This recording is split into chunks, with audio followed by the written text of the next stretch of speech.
The Book of Daedra. These are excerpts from this lengthy tome describing the nature of each of the Daedra.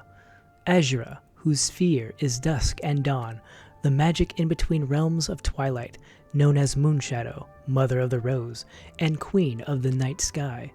Boethia, whose sphere is deceit and conspiracy, and the secret plots of murder, assassination, treason, and unlawful overthrow of authority.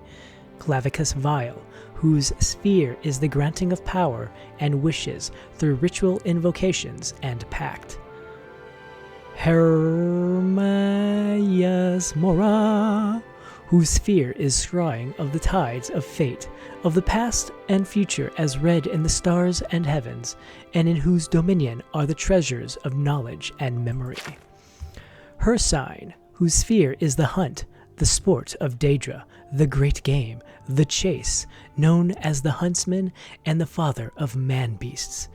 Malakath, whose sphere is the patronage of the spurned and ostracized, the keeper of the sworn oath and the bloody curse.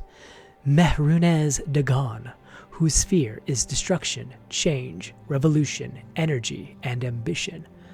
Mephala, whose sphere is obscured to mortals, known by the names web-spinner, spinner, and spider, whose only consistent theme seems to be the interference in the affairs of mortals for her amusement. Meridia, whose sphere is obscured to mortals, who is associated with the energies of living things. Malagbal, whose sphere is the domination and enslavement of mortals, whose desire is to harvest the souls of mortals and to bring mortal souls within his sway by spreading seeds of strife and discord in the mortal realms.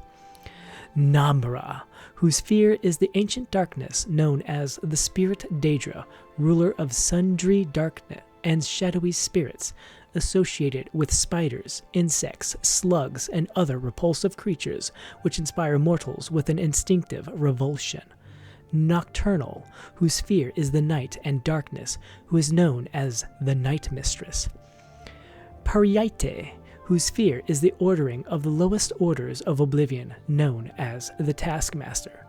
Sanguine, whose sphere is hedonistic revelry and debauchery and passionate indulgences of darker natures. Sheogorath, whose sphere is madness and whose motives are unknowable. Vernima,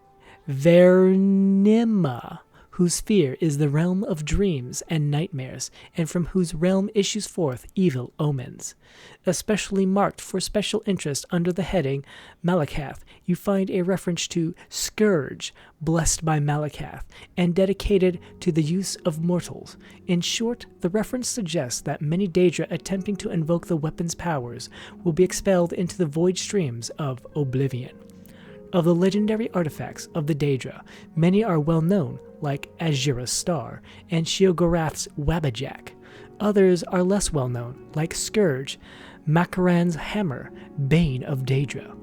Yet though Malakath blessed Scourge to be potent against his Daedra kin, he thought not that it should fall into Daedric hands, than to serve as a tool for private war among caitiff and Forsaken.